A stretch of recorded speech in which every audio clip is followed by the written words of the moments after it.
Hello everyone, कैसे हो आप सब लोग। मैं रंजीत पाल स्वागत करता हूं आपके अपने इस बेहतरीन से YouTube channel the magnetic institute पर। I hope each and everyone is doing absolutely good and fit and fine. तो मेरे दोस्त, अगर मैं आपको दिखाई और सुनाई दे रहा हूं तो एक बार जल्दी से चैटिंग सेक्शन में, कमेंट सेक्शन में लालम लाल दिलों की बौछार कर दो, ताकि वो लालम लाल दिलों की जो बौछार है उससे आपकी एनर्जी मेरे तक पहुंच सके और मैं अपनी एनर्जी इस लेक्चर में झोंक सकूं। तो मेरे मेरे भाई, आज हम क्या आरंभ करने वाले हैं? आज हम आरंभ सीरीज पे आरंभ करने वाले हैं केमिस्ट्री। तो मेरे भाई, केमिस्ट्री के जो सेशन है आज से शुरुआत करने वाले हैं। अभी तक आप लोगों ने मुझे बायोलॉजी पढ़ाते हुए देखा होगा, तो मैं आपका केमिस्ट्री का भी मेंटर हूँ। साथ ही साथ बेटा, मैं आपको इस बेहतरीन से यूट्यूब चैनल पे मैं आपको बायोलॉजी और केमिस्ट्री दोनों पढ़ाते हुए नजर आ जाऊंगा। तो मेरे दोस्त, मैं आपसे ये कहना चाह रहा हूँ कि चीजों को शुरू करने से पहले, अगर आप इस सेशन पे पहली बार आए हुए हैं तो मैं आपसे एक रिक्वेस्ट करना चाहता हूँ कि इस सेशन को, इस पूरे लेक्चर को इन तक देखिएगा। फिर उसके बाद आप अपने नोशन को सेट करिएगा कि मैं आपको पढ़ा सकता हूँ या नहीं, क्या मेरे अंदर वो कैपेसिटी है, क्या मेरे अंदर वो डीलिंग क्वालिटी है कि मैं आपको सिखा सकता हूँ, मैं आपको पढ़ा सकता हूँ या नहीं। ठीक है मेरे भाई, तो आइए जरा लेक्चर को आगे शुरू करने से पहले मैं आपसे थोड़ी सी छोटी सी बातचीत करना चाहता हूँ। छोटी सी बातचीत कर लेते हैं, क्यों भाई? क्योंकि ये, हाँ, छोटी सी बातचीत कर लेते हैं क्योंकि बड़ी बातचीत तो मैं इंडस्ट्री के लोगों से करता हूँ। छोटी बातचीत तो मुझे क्या करना है, जरा ये भी जान लीजिए। मुझे छोटी बातें जो है अपने छोटे भाई, नन्हे मुन्ने दोस्तों से बात करनी है, वो छोटे छोटे भाइयों से बात करनी है। जरा उन भाइयों से मुझे क्या बात करनी है, मैं बात कर लेता हूँ। भाई साहब, मैं आपको ये बताना चाह रहा हूँ कि यहाँ पर मैं जो आपके लेक्चर है वो कैसे टेकिंग करूंगा, यहाँ पर जो मैं आपको सिखाऊंगा वो मैं किस वे में, किस तरीके में सिखाऊंगा। तो मेरे भाई, मैं आपको बता दूं तो मैं यहाँ आपको प्योर एनसीईआरटी फॉलो कराऊंगा, प्योर एनसीईआरटी को फॉलो कराऊंगा। हाँ, बिल्कुल साफ सुथरे तरीके से, या बिल्कुल मैं प्योर हार्टेड तरीके से बता दूं कि मैं आपको यहाँ पर कोर एनसीईआरटी को, प्योर एनसीईआरटी को फॉलो करूंगा भाई साहब, है ना? किसको? कोर एनसीईआरटी को। जी बिल्कुल, मैं आपसे कह दूं, कोर एनसीईआरटी को एक्सप्लेन करने के लिए, कोर एनसीईआरटी को एक्सप्लेन करने के लिए मुझे भाई साहब 10 to 20%, 10 to 20% रिलेवेंट एग्जाम्पल की जरूरत पड़ेगी। मुझे रिलेवेंट एग्जाम्पल की जरूरत पड़ेगी, तो मैं वो 10 से लेके 20% एग्जाम्पल को, मैं रिलेवेंट एग्जाम्पल को मैं बाहर से लेके आऊंगा और वो आपको मैं बताऊंगा इस एनसीईआरटी को एक्सप्लेन करने के लिए। अब आप नन्हे मुन्ने प्यारे प्यारे बच्चों के मन में एक सवाल आ रहा होगा कि गुरुजी, जरा आप मुझे ये बताइए कि आप अगर हमें प्योर एनसीईआरटी पढ़ाएंगे तो क्या मेरा पेपर में, क्या मेरे बोर्ड एग्जाम में ये मेरे लिए इनफ है? तो हाँ मेरे भाई, मैं आपको जो आपको पूरा एनसीईआरटी पढ़ाने जा रहा हूँ, मोर देन इनफ है। क्या है भाई साहब? मोर देन इनफ है, more than enough to your board exam.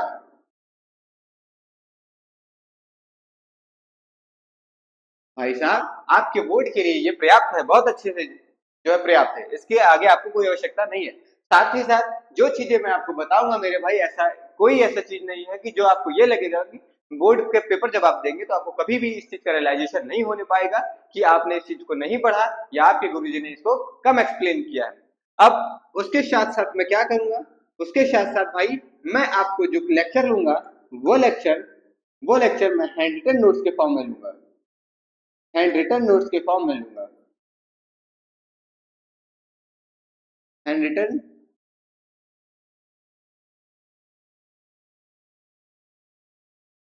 Hand written form में लूंगा।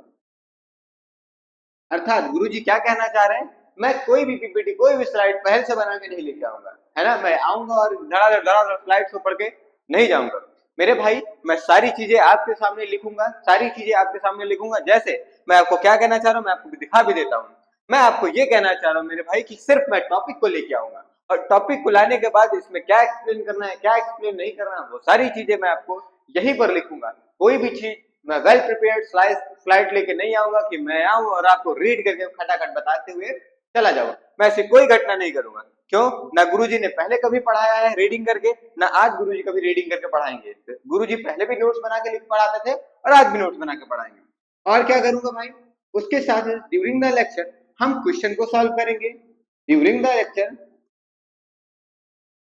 हम जो है क्वेश्चन को सॉल्व करेंगे।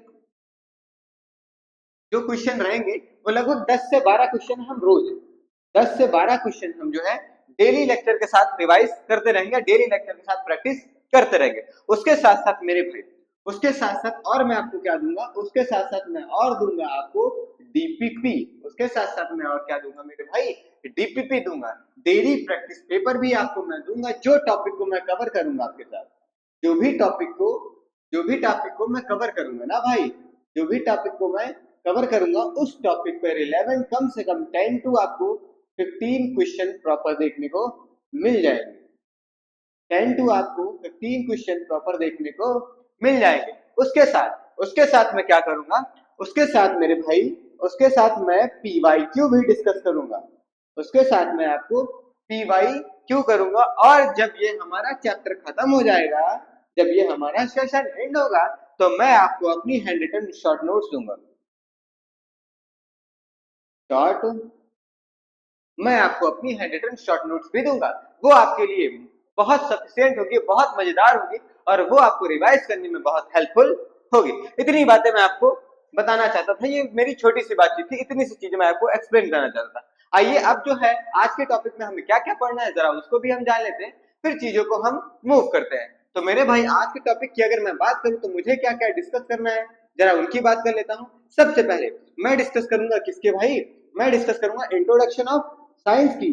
जो साइंस की हम चीजों को आज अध्ययन करने जा रहे हैं, जो साइंस की चीजों को आज हम पढ़ने जा रहे हैं, उनका भी हम इंट्रोडक्शन की बात करेंगे। फिर उसके बाद मेरे दोस्त मेरे भाई क्या बात करेंगे, फिर उसके बाद हम फिजिकल और केमिकल चेंज की बात करेंगे। हाँ भाई, फिर उसके बाद मैं किसकी बात करूंगा, फिजिकल और केमिकल चेंज की बात करूंगा कि फिजिकल चेंज क्या होता है और केमिकल चेंज क्या होता है। मतलब मैं टॉपिक की भूमिका बनाने का भी काम करूंगा। और उसके बाद फिर हम केमिकल रिएक्शन पढ़ेंगे भाई साहब। फिजिकल और केमिकल चेंज पढ़ने के बाद जो हमें देखने को मिलेगा वो क्या है, केमिकल रिएक्शन है। अगला टॉपिक मेरे पास क्या देखने को मिलेगा, केमिकल रिएक्शन। तो हम केमिकल रिएक्शन पढ़ेंगे।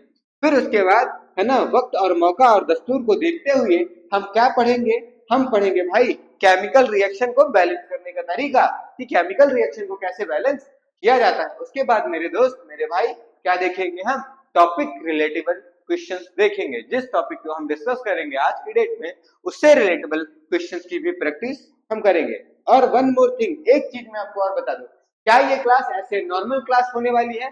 तो नहीं मेरे दोस्त, ये क्लास नॉर्मल क्लास नहीं होने वाली है, ये क्लास आपकी मूवी लाइक क्लास होने वाली है। कैसा गुरुजी, आप कैसा कहना चाह रहे हैं, मूवी लाइक क्लास कैसा?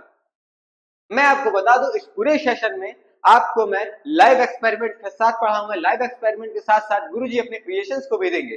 चीजों को याद रखना, चीजों को कंसाइज करना, चीजों को बहुत जबरदस्त निमोनिक्स के फॉर्म में कन्वर्ट कर लेना, वो भी आपके गुरुजी आपको यहीं पर सिखाएंगे और इसी जगह सिखाएंगे। ये बात सही है? जो भी मैं केमिकल रिएक्शन मेरे को देखने को मिलेगी, चाहे एडिशन रिएक्शन हो, चाहे सब्स्टिट्यूशन रिएक्शन हो, जो भी रिएक्शन हो आपके पास ना, चाहे डबल डिस्प्लेसमेंट हो, चाहे रेडॉक्स रिएक्शन हो, चाहे डिकम्पोजिशन रिएक्शन हो, कोई भी रिएक्शन हो, उन रिएक्शन में जो एक्टिविटीज है या उन रिएक्शन में जो रिएक्शन इन्वॉल्व की गई है एक्टिविटी को परफॉर्म करने के लिए, उसको हम इसी क्लास में आपके सामने परफॉर्म करेंगे बिल्कुल लाइव तरीके से। अर्थात गुरुजी आप क्या कहना चाह रहे हैं भाई, मैं अपने स्टूडियो में 2 कैमरा सेटअप करूंगा, एक जिससे मैं और आप बातचीत करेंगे, दूसरा वो जिसमें मैं एक्टिविटी को परफॉर्म करके आपके सामने दिखाऊंगा। तो क्या चीजों को अब आगे किया जाए? अगर जल्दी से एक बार मैं आपको दिखाई और सुनाई दे रहा हूं, मेरी चीजें आपको समझ आ रही, तो एक बार जल्दी से कमेंट सेक्शन में तुरंत तुरंत लिख दो भाई साहब। क्यों? क्योंकि आज का हमारा स्लोगन ही तुरंत तुरंत होने वाला है। आइए जरा चीजों को शुरू करते हैं। चलिए भाई, मैं बात करता हूं किसकी, चेंज इन मैटर की मैं बात करता हूं। किसकी बात करूं मेरे दोस्त? मैं बात करता हूं गुरुजी चेंज इन मैटर की। तो चेंज इन मैटर क्या होता है? अब सुनिए, क्या मैं सबसे पहले मेरे लाल, मेरे पीले, मेरे गुलाबी और मेरे नीले, मैं सबसे पहले किसकी बात करना चाह रहा हूं? मैटर की, है ना? तो देवी जी जरा इधर देखिए, मैटर की बात क्या है? मैटर क्या है? मैटर वो है सर जो हम करते हैं? नहीं मेरे भाई, मैटर वो नहीं है जो तुम करते हो। मैटर है समथिंग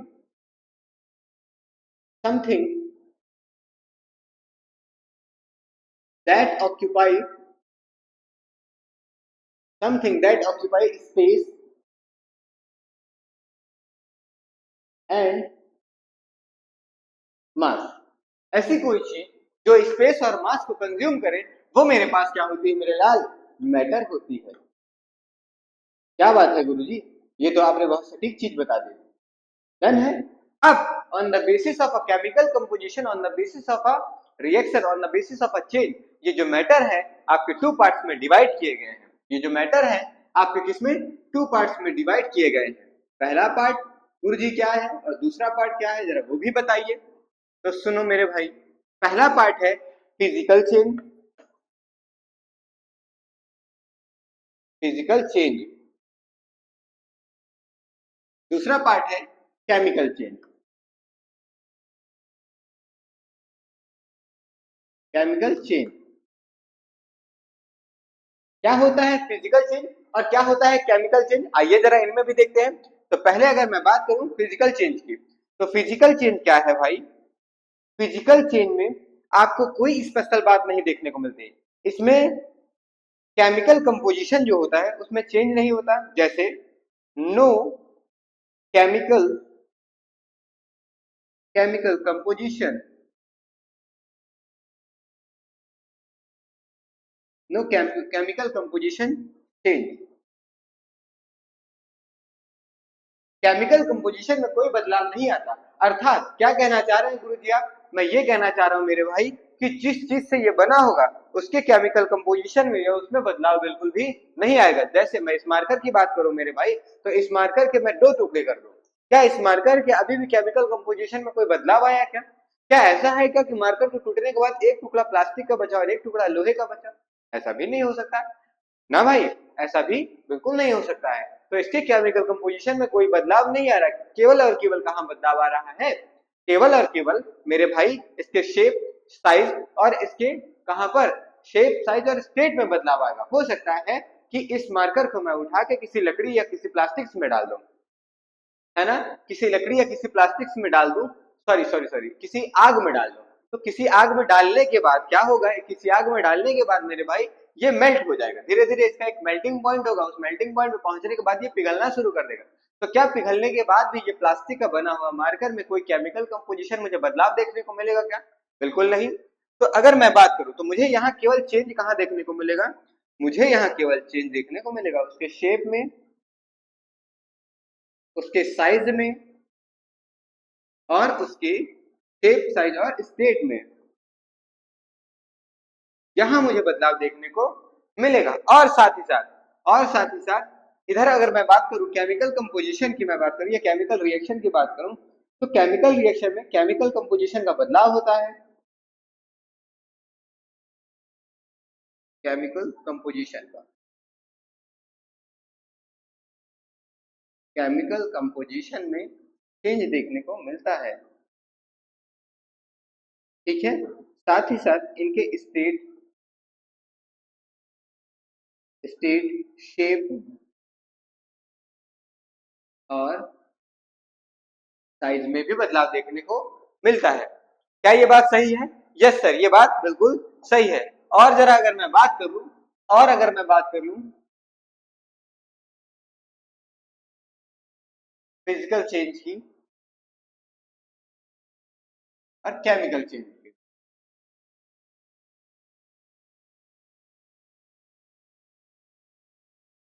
तो सुनिए, फिजिकल चेंज में एक खास बात होती है क्या भाई, क्या होती है एक खास बात, जरा वो भी देख लीजिए। No new substance, no new substance, no new substance are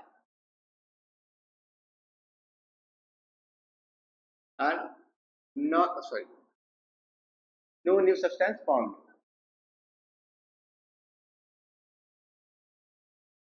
यहां पर न्यू सब्सटेंस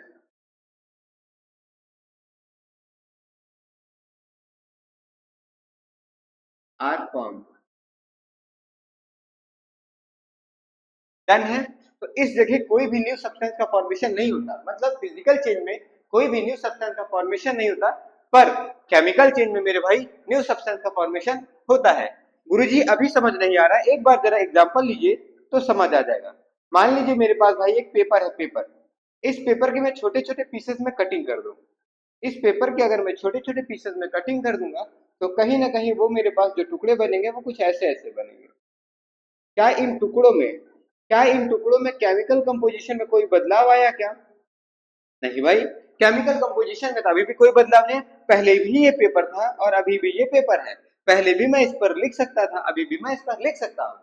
पहले भी मैं इस पर क्या कर सकता था, लिख सकता था, और अभी भी मैं इस पर लिख सकता हूँ। तो इसके केमिकल कंपोजिशन में कोई बदलाव नहीं आया, बस इसका साइज थोड़ा छोटा हो गया। बस इसका क्या हो गया, साइज थोड़ा छोटा हो गया। केवल कहाँ चेंज देखने को मिला है, मुझे केवल कहाँ चेंज देखने को मिला, मुझे केवल उसके शेप में चेंज देखने को मिला, या साइज में चेंज देखने को मिला। किसमें भाई, शेप और साइज में। शेप और साइज में मुझे चेंज देखने को मिला। लेकिन उसी की जगह मैं आपके पास यहाँ एक मस्त सी लकड़ी ले लूं, और इस लकड़ी को मैं जला दूं, किसके साथ, आग के साथ मैं जला देता हूं।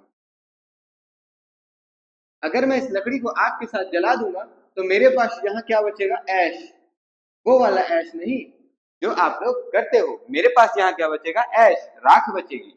क्या बचेगी गुरुजी, राख बचेगी। और इस राख के, अब इस लकड़ी में पहले क्या था, इसका केमिकल कंपोजिशन कुछ अलग रहा होगा, लेकिन अब इसका जो राख का जो केमिकल कंपोजिशन है कुछ अलग रहा होगा। मैं अगर नोटिस कराऊं आपको, तो इस लकड़ी का पहले वेट या पहले मास कितना रहा होगा, 1 किलो, 2 किलो, आधा किलो, कुछ ना कुछ रहा होगा। और अब इस राख का मैं उस मास को निकालू तो क्या उतना मास निकल के आएगा क्या, नहीं भाई। क्यों, क्योंकि उस वक्त इसमें से कार्बन डाइऑक्साइड गैसेस या अदर गैसेस भी बाहर निकल गए होंगे, तो वो भी अपना कुछ मास लेके गए होंगे, जिसकी वजह से राख का कोई मास कम हुआ। एक तो वो बात की बात है। दूसरा बात, पहले मेरे पास लकड़ी का कंपोजिशन अलग था और अब मेरे पास राख का कंपोजिशन अलग है, दोनों में बदलाव है। तो क्या आप समझ गए मैं फिजिकल चेंज और केमिकल चेंज की क्या बात करना चाह रहा हूँ। अगर मैं फिजिकल चेंज की बात करूं तो ये रिवर्सिबल होता है, ये रिवर्सिबल होगा भाई। और केमिकल चेंज की बात करूं तो ये रिवर्सिबल नहीं होगा।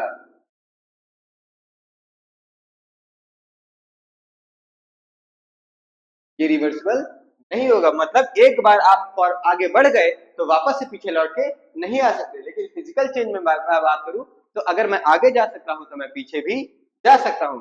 जैसे जैसे जैसे जैसे जैसे बेटा, इस स्लाइड को मैं कॉपी कर लेता हूं, फिर मैं आपको बताता हूं। जैसे जैसे मैं ये कहना चाह रहा हूं, अगर अगले एग्जाम्पल की मैं बात करूं, अगर अगले एग्जाम्पल की मैं बात करूं तो मेरे भाई, अगला एग्जाम्पल मेरे पास क्या हो सकता है, अगला एग्जाम्पल मेरे पास है जैसे H2O, पानी है, पानी। और इस पानी को अभी मैंने किस फॉर्म में लिया है, आइस के फॉर्म में। तो इसका स्टेट कैसा है, सॉलिड। लेकिन इसी को मैंने क्या कर दिया, हीट दे दिया, तो ये क्या हो जाएगा, मेल्ट हो जाएगा। तो ये क्या हो जाएगा मेरे भाई, मेल्ट हो जाएगा।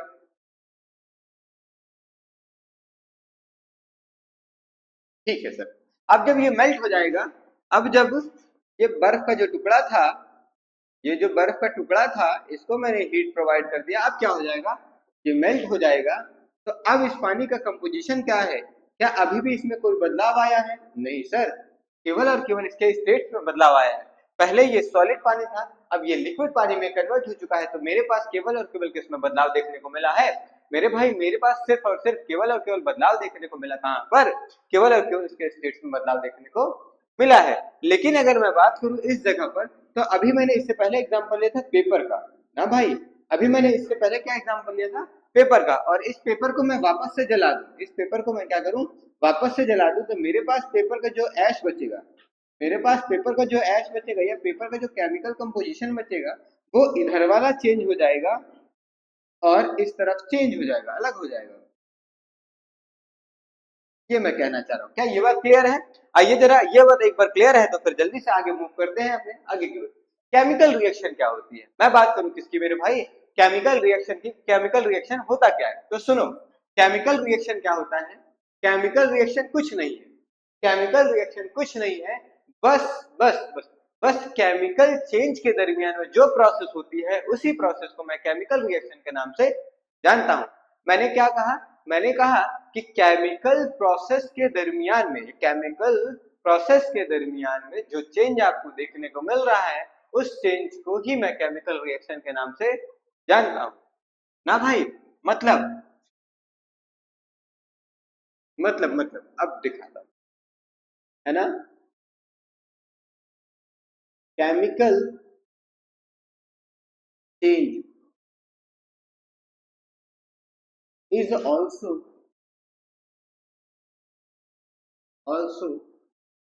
known as a chemical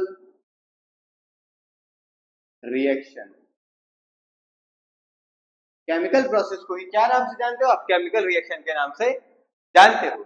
जैसे जैसे जैसे मैं क्या कहूं, जैसे मैं कहूं अभी मैंने आपको H2O वाला एग्जांपल दिया था। किसका एग्जांपल दिया? अभी मैंने आपको H2O वाला एग्जांपल दिया।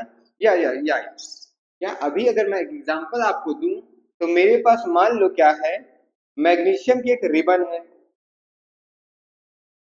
क्या है भाई? मैग्नीशियम की एक रिबन है और इस रिबन को मैं क्या कर दूं? बर्न कर दूं in the presence of air. Air के प्रेजेंस में अगर मैं इसे बर्न करूंगा तो मेरे पास या हीट प्रोवाइड करूंगा तो मेरे पास क्या बनेगा? MgO2। क्या बनेगा मेरे पास? MgO, मैग्नीशियम ऑक्साइड बनेगा। क्या बनेगा भाई? Magnesium oxide. अब जो इधर मैग्नीशियम की जो प्रॉपर्टी है, इधर मैग्नीशियम का जो कंपोजिशन है, वो कंपोजिशन इधर मैग्नीशियम ऑक्साइड का अलग होगा। मतलब मैं क्या कहना चाह रहा हूं, इस तरफ से इस तरफ के बीच में मैग्नीशियम से मैग्नीशियम ऑक्साइड बनने के बीच में जो प्रोसेस हुई है, उसी प्रोसेस को मैं किस नाम से जानता हूं? उसी प्रोसेस को मैं केमिकल रिएक्शन के नाम से जानता हूं। उसी प्रोसेस को मेरे भाई मैं किस प्रोसेस के नाम से जानूंगा? केमिकल रिएक्शन के नाम से जानूंगा। आइए जरा केमिकल रिएक्शन के बारे में और जानते हैं, या रिप्रेजेंटेशन के बारे में जानता हूं। किसके बारे में बात करूं भाई? मैं बात करूं representation of chemical reaction. Done है?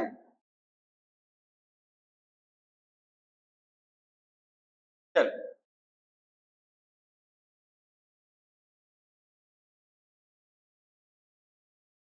ठीक है।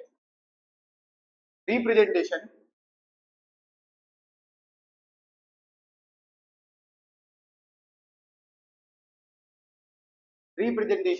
of chemical reaction। Chemical reaction को आप रिप्रेजेंट कैसे करते हैं, केमिकल रिएक्शन को आप दिखाते कैसे हैं? तो मैं बात करूं केमिकल रिएक्शन को कैसे रिप्रेजेंट करता हूं या केमिकल रिएक्शन को कैसे दिखाता हूं, तो भाई साहब केमिकल रिएक्शन कुछ नहीं है, formation of a formation of new bond, formation of new bond and break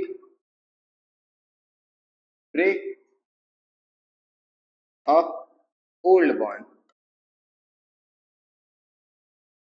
new bond का फॉर्मेशन करना और पुराने बॉन्ड को ब्रेक करना ही क्या कहलाता है? केमिकल रिएक्शन कहलाता है। जैसे इसको रिप्रेजेंट करने की मैंने बात की, तो रिप्रेजेंट करने के बाद है मेरे पास क्या है?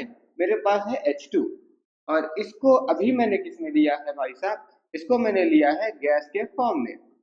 फिर मेरे पास क्या है? O2, और इसे भी मैंने किस फॉर्म में लिया?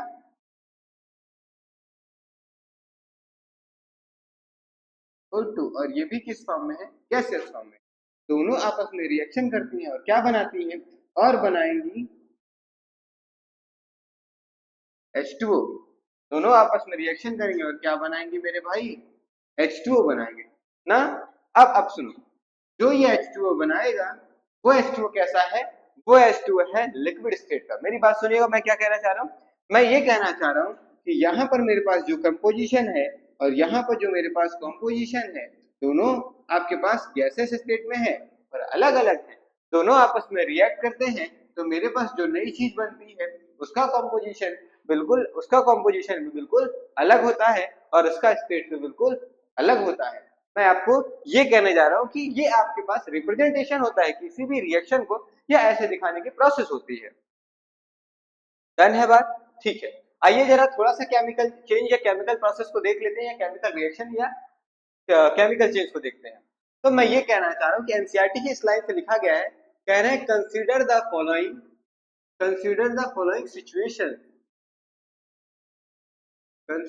following situation of daily life and thinking what happened। जो डेली लाइफ की एक्टिविटीज चल रही होती है उसमें जरा सोचिए क्या होता है। मैं मिल्क है मेरे पास, क्या है मेरे भाई? मेरे पास मिल्क है और इस मिल्क को मैं रख देता हूँ रूम टेम्परेचर पर। रूम टेम्परेचर बोले तो ये कितनी बात करना चाह रहे हैं, ये 25 डिग्री सेंटीग्रेड की बात करना चाह रहे हैं। रूम टेम्परेचर पे अगर मैं रखता हूँ समर में तो क्या होता होगा भाई साहब। अगर मिल्क है मेरे पास, क्या है, अगर मेरे पास मिल्क है और इस मिल्क को मैं रूम टेम्परेचर पे गर्मी के मौसम में अगर मैं समर में रख देता हूँ तो क्या होता है, ये जो दूध है वो किसमें कन्वर्ट होना शुरू हो जाता है, वो कन्वर्ट होना शुरू हो जाएगा भाई किसमें, कर्ड में। किसमें कन्वर्ट होना शुरू हो जाएगा, कर्ड में। क्यों ऐसा होता है, क्योंकि कर्ड में क्या होता है, आपके पास बैक्टीरिया को ग्रो करने के लिए, बैक्टीरिया को ग्रो करने के लिए उन्हें अच्छा खासा हीट मिल जाएगा, कहाँ पर, समर सीजन में। बट बैक्टीरिया को ग्रो करने के लिए अच्छा खासा हीट मिल जाएगा उन्हें समर के सीजन में। दूसरा है फिर आपके पास कोई आयरन है, उस आयरन में जैसे तावा हो चुका है, पैन हो चुका है, या नील कोई कील हो गई है, और उसे आप क्या कर दीजिए, लेफ्ट कर दीजिए, रख दीजिए कहाँ पर, ह्यूमिड एटमॉस्फेयर में। तो आप इसमें क्या देखने को मिलेगा, आपको इसमें देखने को मिल जाएगा रस्टिंग जैसी प्रोसेस। आपको क्या देखने को मिलेगा, रस्टिंग जैसे। जैसे मैं कहना चाह रहा हूँ कि लोहे का कोई आप सिस्टम ले लीजिए, लोहे का कोई आप चीज ले लीजिए और उसको आप उठा के कहाँ रखे मेरे भाई, उसको आप उठा के रख दीजिए एटमॉस्फेयर में। जो आपके पास एटमॉस्फेयर में ऑक्सीजन प्रेजेंट होती है उससे वो खुद को रिएक्ट करना और मॉइस्चराइजेशन को ऑब्जॉर्व करना शुरू करेगा। धीरे धीरे उसमें रस्टिंग जैसी प्रोसेस मुझे देखने को मिलती है। यही वो वजह होती है कि हमारे दरवाजे, हमारे घरों में लगे हुए गेट में अक्सर हमें जंग लगा हुआ देखने को मिल जाता है। डन है मामला। अगर इतना मामला डन है तो जल्दी से एक बार कमेंट सेक्शन में तुनक तुनक लिख दो और जल्दी से लिख दो आया सर। क्या ये बात क्लियर है भाई, इतनी बातें क्लियर है, आओ जरा आगे बढ़ते हैं सर। फिर क्या कह रहे हैं कि सर मेरे पास ग्रेप्स है, मेरे पास क्या है, अंगूर है, और उसे अगर मैं फर्मेंटेशन करता हूँ तो इस पर मेरे पास क्या बनता है, तो इस पर मेरे पास बनता है एल्कोहल। हाँ भाई, ये वही सब्सटेंस है जो आपको बहुत पसंद है ना, ये वही चीज है जो इंस्टाग्राम पे आफत करा करके रखी है ना, ये वही सब्सटेंस है जो आपकी गली, आपके मोहल्ले में लोगों ने आफत करके रखा है। एल्कोहल बनता है, ग्रेप्स का आप फर्मेंटेशन करते हैं तो अल्कोहल बनता है, या किसी फ्रूट्स का फर्मेंटेशन करते हैं तो भी अल्कोहल बन सकता है। इवन अब तो आप ग्रेन्स का फर्मेंटेशन करते हैं, अनाज का फर्मेंटेशन करते हैं तो भी आपके पास ऐसे अल्कोहल जैसे सब्सटेंस देखने को मिलती है। डन है। फिर उसके बाद अगर मेरे पास फूड है और फूड को मैं कुक करता हूं तो मेरे पास क्या बनती है, तो फूड को आप कुक करेंगे तो न्यू डिश बनेगी, और ये भी क्या होगी, एक तरह का केमिकल चेंज होता है भाई साहब। शुरू में कुछ और रहता है और जब आप बनाते हैं उन इंग्रेडिएंट को, उन सब्सटेंस को यूज करने के बाद तो आपके पास जो चीजें बनती है वो बिल्कुल टेस्ट और जो है देखने में बिल्कुल अलग हो जाती है। तो ये भी आपके पास केमिकल चेंज या केमिकल रिएक्शन का एक एग्जाम्पल हो सकता है। फिर उसके बाद food get digest in our body, food जो होता है वो डाइजेस्ट हो जाता है कहाँ पर, हमारी बॉडी में। तो फूड का डाइजेशन में हमारी बॉडी में ये भी एक केमिकल प्रोसेस का, एक केमिकल रिएक्शन का एग्जांपल है। जैसे फूड कॉम्प्लेक्स को हम माइक्रो मॉलिक्यूल के फॉर्म में खाते हैं, लार्ज मॉलिक्यूल के फॉर्म में खाते हैं, पर ये हमारी बॉडी में जब एब्जॉर्ब हो जाता है तो किस फॉर्म में रहता है भाई साहब, माइक्रो लेवल पे या छोटे फॉर्म में रहता है। क्या ये बात क्लियर है? अगर एक बार, हाँ, अगर इतनी बातें क्लियर है जल्दी से भाई साहब कमेंट सेक्शन में लालम लाल दिल की बरसात कर दो, कमेंट सेक्शन में लालम लाल दिल की बरसात कर दो। डन है मामला। चलो आगे बढ़ते हैं। अब हम देखते हैं भाई साहब what happen when chemical reaction occur, क्या होता है जब केमिकल रिएक्शन होती है ना। अब वो घटना पढ़ने जा रहे हैं, अब वो चीजें पढ़ने जा रहे हैं कि जब केमिकल रिएक्शन होती है तो हमें क्या देखने को मिलता है। अगर मैं बात करूं कि केमिकल रिएक्शन होती है तो मुझे क्या देखने को मिलता है, तो जब केमिकल रिएक्शन होती है तो तुम्हें पता है कि कुछ चेंज देखने को गुरुजी मिलेंगे। क्या देखने को मिलेंगे, कुछ चेंज देखने को मिलेंगे। वो कैसे चेंज होते हैं वो आप बताइए, कैसे चेंज होंगे, जल्दी बताओ भाई वो कैसे चेंज होंगे। तो सुनिए वो कैसे चेंज होंगे मैं आपको बताता हूँ। वो चेंज आपके जो होंगे, वो चेंज आपके जो होंगे, जैसे जैसे जैसे फॉर्मेशन ऑफ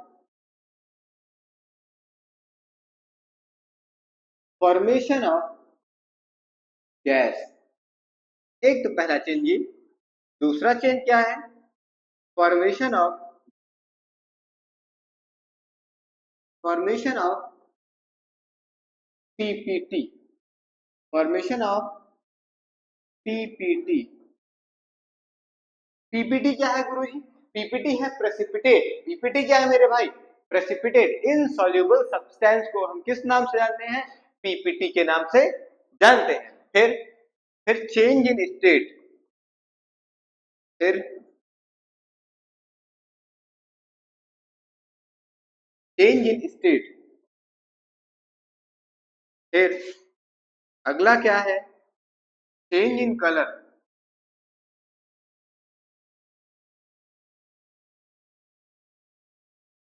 अगला क्या है, अगला क्या है, change in state, change in colour, formation of PPT, change in temperature, change in temperature, change in temperature. इतनी घटनाएं, इतनी प्रोसेस हो सकती है जब आपके पास केमिकल रिएक्शन होता है। पहला प्रोसेस क्या है मेरे भाई, जब केमिकल रिएक्शन होता है तो मुझे फॉर्मेशन ऑफ गैस देखने को मिल सकती है। मैंने ये कहा कि जब केमिकल रिएक्शन होगी तो मुझे ये सारी प्रोसेस देखने को मिल सकती है। मतलब ऐसा नहीं कि मुझे ये पांचों चीज देखने को मिलेगी, मतलब मैं ये नहीं कह रहा हूं कि मुझे ये पांचों चीज देखने को मिलेगी।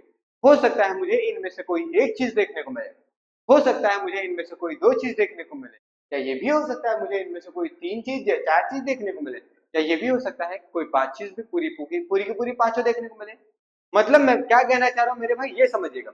मैं ये कहना चाह रहा हूँ कि जो मेरे पास केमिकल रिएक्शन होंगी या जो मेरे पास केमिकल चेंज होगा, उस केमिकल चेंज में इनमें से कोई ना कोई प्रोसेस देखने को मिलेगी। हो सकती है एक देखने को मिले, हो सकती है पांचों देखने को मिल जाए। तो अच्छा, अगर ये प्रोसेस नहीं होगी तो क्या केमिकल रिएक्शन नहीं होगी सर? तो बिल्कुल सही है। जब आपके पास इन पांचों में से एक भी प्रोसेस देखने को नहीं मिलेगी तो 101% आप श्योर है, आंख बंद करके आप इस बात को चीख जी कर और चिल्ला चिल्ला के कहिएगा कि हाँ सर, केमिकल रिएक्शन नहीं हो रही है। डन है मामला? चलो भाई, अगर इतना मामला डन है तो जरा मैं इस चीज को एक्सप्लेन करके आपको दिखाता हूं। मैंने कहा सबसे पहले फॉर्मेशन ऑफ गैस, पहला क्या कहा, formation of gas. Formation of gas को जरा आप समझिए। मैं ऐसा कहना चाह रहा हूं कि मेरे पास क्या है, मेरे पास कोई है एसिड। क्या है भाई साहब? एसिड। जैसे मान लीजिए मेरे पास है HCl है। क्या है मेरे पास? HCl है। मेरे पास HCl है, ठीक है भाई। इस HCl को मैंने रिएक्शन करा दी किसके साथ? इस HCl रिएक्शन करा दी मैंने किसी मेटल के साथ। किसकी? किसी मेटल के साथ। मैंने सोडियम के साथ कराई। डन है। अब मेरे पास यहाँ क्या देखने को मिलेगा? अब मेरे पास यहाँ देखने को मिलेगा 2NaCl, और क्या देखने को मिलेगा? H2 गैस देखने मिलेगा। अभी ये रिएक्शन कैसे हो रही है? अभी ये रिएक्शन कैसे हो रही है, इस चीज पे आप फोकस मत करिए। इस चीज को आपके गुरुजी एक्सप्लेन करेंगे बहुत अच्छे और बहुत जबरदस्त तरीके से। आप सिर्फ अभी मेरे भाई इस चीज पर केवल फोकस लगाओ कि आपके पास इवोल्यूशन ऑफ गैस या फॉर्मेशन ऑफ गैस देखने को मिल रही है। तो मैंने क्या कहा, मेरे पास कोई एसिड है, मेरे पास क्या है, कोई एसिड है और वो किसी मेटल के साथ रिएक्ट कर रही है। किसके साथ रिएक्ट कर रही है? वो किसी मेटल के साथ रिएक्ट कर रही है। तो फॉर्मेशन वो किसका कर रही है? सॉल्ट का। किसका फॉर्मेशन कर रही है? सॉल्ट का। और साथ ही साथ किसका फॉर्मेशन कर रही है? हाइड्रोजन गैस का फॉर्मेशन कर रहा है। तो सुनो मेरे भाई, जब कभी भी कोई एसिड, जब कभी भी कोई एसिड किसी मेटल के साथ रिएक्शन करेगा तो हमेशा सॉल्ट और हाइड्रोजन गैस का फॉर्मेशन करेगा। क्लियर है मामला? पहला एग्जांपल मैंने आपको बताया किसका? Formation of gas. अभी अभी मैंने आपको यही बताया था कि पहला चेंज क्या देखने को मिलेगा आपके पास, हो सकता है गैस में इवोल्यूशन देखने को मिले, गैस में फॉर्मेशन देखने को मिले। डन है। तो उसका एग्जांपल मैंने कुछ इस तरह से दिखाया। क्लियर है ये बात? भाई मेरे पास कोई एसिड है, वो एसिड रिएक्ट कर रहा है किसी मेटल के साथ, उस कंडीशन में ये फॉर्मेशन करती है किसका? उस कंडीशन में ये फॉर्मेशन करती है आपके पास सॉल्ट का। और सॉल्ट के साथ साथ किसका फॉर्मेशन करेगी भाई साहब? हाइड्रोजन गैस का फॉर्मेशन करती है। फिर उसके बाद आगे अगर मैं बात करूं, सॉरी, फिर उसके बाद आगे अगर मैं बात करूं तो मेरे भाई आगे अगर मैं बात करूं तो दूसरा है मेरे पास किसका फॉर्मेशन हो रहा है? दूसरा है मेरे पास, दूसरा है मेरे पास पीपीटी का फॉर्मेशन हो रहा है। किसका फॉर्मेशन हो रहा है? पीपीटी का। जरा मैं पेज बढ़ा लूं भाई। पीपीटी का फॉर्मेशन हो रहा है, पीपीटी का फॉर्मेशन। डन है। आओ जरा पीपीटी का फॉर्मेशन क्या है? आप ले लीजिए लेड नाइट्रेट, लेड नाइट्रेट। ये क्या है? ये आपका लेड है। ये क्या है? नाइट्रेट है। ठीक है। इसको रिएक्शन कराइए, इसको रिएक्शन कराइए। पोटेशियम आयोडाइड के साथ। किसके साथ? पोटेशियम आयोडाइड के साथ।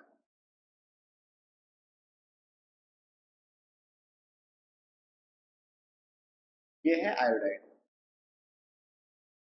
पोटेशियम आयोडाइड के साथ। तो क्या बनेगा इधर? तो क्या बनेगा? तो बनेगा मेरे भाई, तो बनेगा मेरे पास, तो बनेगा मेरे पास पोटेशियम नाइट्रेट। और क्या बनेगा? Lead iodide. क्या बनेगा मेरे पास? पोटेशियम नाइट्रेट और बनेगा लेड आयोडाइड। अब जो मेरे पास ये एक पहला सॉल्यूशन था वो भी कैसा है? कलरलेस है। और जो मेरे पास दूसरा सॉल्यूशन है वो भी कैसा है? कलरलेस है। लेकिन अब जो मेरे पास इस तरफ प्रोडक्ट की तरफ बना है, तो मेरे पास जो लेड आयोडाइड बना है वो मेरे पास किस कलर का देखने को मिलेगा? येलो कलर का। किस कलर का देखने को मिलेगा? येलो कलर का। और भाई ये पीपीटी के फॉर्म में, प्रेसिपिटेट के फॉर्म में, टेस्ट ट्यूब में, टेस्ट ट्यूब में, पीपीटी के फॉर्म में, प्रेसिपिटेट के फॉर्म में, टेस्ट ट्यूब में नीचे जमा हुआ देखने को मिलेगा। और ऊपर, और ऊपर, और ऊपर मेरे को क्या देखने को मिलेगा? व्हाइट कलर का कलरलेस सॉल्यूशन देखने को मिलेगा। यहाँ पर मुझे कलरलेस सॉल्यूशन देखने को मिलेगा जो किसका होगा? पोटेशियम नाइट्रेट का। जो किसका होगा? पोटेशियम नाइट्रेट का। तो इस एग्जांपल से हमें दो चीज देखने को मिल रही है। दो चीज क्या देखने को मिल रही है? एक तो मुझे पीपीटी भी देखने को मिल गया और दूसरा मुझे कलर चेंज भी देखने को मिल गया। मतलब मैंने एक कलरलेस सॉल्यूशन दूसरे कलरलेस सॉल्यूशन को आपस में मिलाया तो मुझे एक कलरफुल सॉल्यूशन देखने को मिल रहा है। मैं ये आपको दिखाना चाह रहा था कि ये आपका कलर का भी एग्जाम्पल हो गया और ये आपकी पीपीटी का भी एग्जाम्पल हो गया। आइए जरा एक और मैं एग्जाम्पल आगे बढ़ाता हूँ। अगर अब मैं आगे बढ़ाऊं तो किसकी बात कर रहा हूं मैं अब किसका फॉर्मेशन करता हूं भाई? अब जरा मैं अब टेम्परेचर का चेंज देख लेता हूं। किसका है अगला मेरे पास? अगला है मेरे पास स्टेट में चेंज है। स्टेट में चेंज है भाई। अगला है मेरे पास स्टेट्स में चेंज। किस में चेंज है? Change in state, change in state. आओ जरा देखता हूं। मेरे पास मान लो भाई H2 गैस है। मेरे पास क्या है? H2 गैस है और ये रिएक्ट कर रही है O2 गैस के साथ। ये रिएक्ट कर रही है किसके साथ मेरे भाई? O2 गैस के साथ। अब ये H2 O2 आपस में रिएक्शन करेंगे और क्या बनाएंगे? H2 लिक्विड बनाएंगे। तो यहाँ मेरे पास स्टेट क्या देखने को मिला था? गैस। और यहाँ भी स्टेट क्या देखने को मिला था? गैस। मतलब दो गैसें आपस में रिएक्ट तो क्या बना दिए? लिक्विड। दो गैसें आपस में रिएक्ट की तो किसका फॉर्मेशन की? लिक्विड। ये भी आपके पास किसका एग्जांपल है? ये अगला एग्जांपल है चेंज इन स्टेट्स का। फिर कलर का एग्जांपल मैंने बता दिया। अब मैं टेम्परेचर का एग्जांपल बताता हूँ। किसका बताऊं भाई? मैं टेम्परेचर का, change in temperature. Change in temperature, change in में टेम्परेचर की अगर मैं बात करूं तो मेरे दोस्त जरा देखो। मान लीजिए मेरे पास है क्या है? Fe है और इसको मैं SO4 के साथ रिएक्शन करा रहा हूं। किसके साथ रिएक्शन करा रहा हूं? FeSO4 है और इसको मैं रिएक्शन करा रहा हूँ किसके साथ? किसके साथ रिएक्शन करा? इसको मैं रिएक्शन करा दे रहा हूँ Na के साथ। डन है। इसको मैं रिएक्शन कराऊं किसके साथ? Na के साथ। या मेरे पास कोई एसिड मान लो, कोई मेरे पास क्या है? एसिड है H2SO4। इसको मैं किसके साथ रिएक्शन कर रहा हूँ? Fe के साथ रिएक्शन कर रहा हूँ। तो मेरे पास क्या बनेगा? अभी अभी मेरे पास बनेगा मेरे भाई FeSO4 और यहां से फ्री होगी हाइड्रोजन गैस और साथ ही साथ क्या निकलेगा? हीट निकलेगा। साथ ही साथ क्या निकलेगा? हीट निकलेगा। मतलब ये भी क्या होगी? चेंज इन टेम्परेचर का एग्जांपल देखने को मिलता है। डन है। कोई एसिड अब सुनिए, कोई एसिड अगर मेटल के साथ रिएक्शन कर रही है, कोई एसिड अगर मेटल के साथ रिएक्शन कर रही है तो वहां आपके पास हाइड्रोजन गैस और सॉल्ट का फॉर्मेशन तो देखने को मिलेगा ही मिलेगा। साथ ही साथ मैं आपको बता दूं कि वहां मुझे इवोल्यूशन ऑफ टेम्परेचर भी देखने को मिलता है। क्लियर है ये बात? अगर ये बात क्लियर है तो आइए जरा अब आगे बढ़ते हैं। भाई साहब, रिप्रेजेंटेशन ऑफ केमिकल रिएक्शन, किसकी बात मैं करने जा रहा हूँ भाई? रिप्रेजेंटेशन ऑफ केमिकल रिएक्शन, किसी केमिकल रिएक्शन को आप कैसे रिप्रेजेंट करते हैं, मैं जरा उसकी भी बात कर लेता हूँ। तो उसकी बात करने से पहले एक मैं केमिकल रिएक्शन लिख तो लूँ यहाँ पर, एक मैं केमिकल रिएक्शन क्या करूँ, लिख लेता हूँ ना। देखो, मैंने एक केमिकल रिएक्शन यहाँ लिखी है, ये रहा H2 मेरे पास, और ये रहा O2 मेरे पास। ये भी कैसा है, गैस के फॉर्म में, ये भी कैसा है, गैस के फॉर्म में, और यहाँ बन रहा है H2O किस फॉर्म में, लिक्विड के फॉर्म में। तो सुनो, जो किसी रिएक्शन के दरमियान में, जो आप इस एरो को मानिएगा, इस एरो के लेफ्ट हैंड साइड, इस hand side, left hand side ये वाला पोर्शन है, और ये आपके पास राइट हैंड साइड है। लेफ्ट हैंड साइड जो पोर्शन होता है, लेफ्ट हैंड साइड जो पोर्शन होता है, उसे मैं रिएक्टेंट कहता हूं। क्या कहता हूं? रिएक्टेंट कहता हूं। और राइट हैंड साइड जो प्रोडक्ट होता है, जो चीज होता है, उसे मैं प्रोडक्ट बोलता हूं।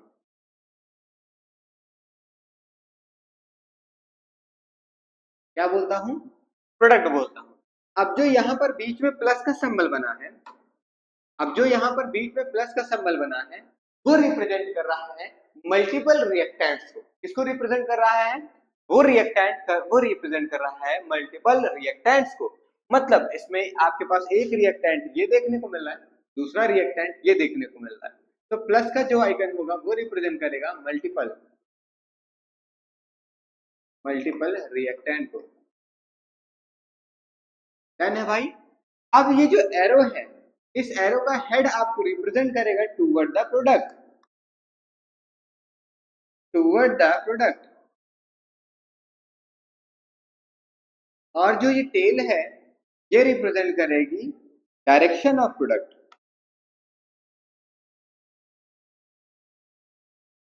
डायरेक्शन ऑफ प्रोडक्ट रिप्रेजेंट करेगी। अब आरएचएस में जो है, आरएचएस में जो है वो क्या है आपका? प्रोडक्ट है। आरएचएस में क्या है? वो क्या है? प्रोडक्ट है। और जो ब्रैकेट में जो चीजें लिखी हैं, और जो कहा ब्रैकेट में जो चीजें लिखी हैं, वो उसके स्टेट को रिप्रेजेंट करती है। किसको रिप्रेजेंट करेगी मेरे भाई? स्टेट को रिप्रेजेंट करती है। क्या ये बातें क्लियर है भैया? क्या ये बातें क्लियर है? अगर ये बातें क्लियर है तो आओ जरा देखते हैं balancing of a chemical reaction. किसी केमिकल रिएक्शन को बैलेंस कैसे करना होता है, या कैसे अपने को जानना होता है कि कोई केमिकल रिएक्शन बैलेंस है या नहीं। आओ जरा balancing of a chemical reaction की मैं बात करूं तो सुनो, जरा मुझे बैलेंस करना है इस केमिकल रिएक्शन को। तो इस केमिकल रिएक्शन को मैं देख तो लूं अच्छे से। भाई साहब, इस केमिकल रिएक्शन को मुझे बैलेंस करना है तो सबसे पहले मुझे ये मालूम होना चाहिए कि इसमें कितने एलिमेंट हैं। इसके LHS और RHS में, इसके LHS और RHS में कितने एलिमेंट हैं। भाई तुम्हें अगर किसी चीज को बैलेंस करना पड़ेगा तो तराजू के दोनों पलड़े को देखोगे ना कि इधर क्या रखा है और इधर क्या रखा है, और जो भी रखा है वो कितने कितने अमाउंट में रखा हुआ है। जो भी रखा हुआ है इस तरफ और जो भी रखा हुआ है इस तरफ, वो दोनों कितने अमाउंट में रखे हुए हैं, उसी के बेस पर तो किसी केमिकल रिएक्शन को या किसी सब्सटेंस को बैलेंस करेंगे। तो मैं सबसे पहले मैं लिस्टिंग करता हूं उन एलिमेंट्स की जो LHS में है, और फिर लिस्टिंग करूंगा उन एलिमेंट्स की जो RHS में है। क्या ये बात क्लियर है? यस सर, इतनी बातें क्लियर है। तो आइए जरा लिस्टिंग करते हैं भाई। Zn पहला क्या है एलिमेंट? Zn। फिर क्या है? H है। फिर क्या है? S है। फिर क्या है? O है।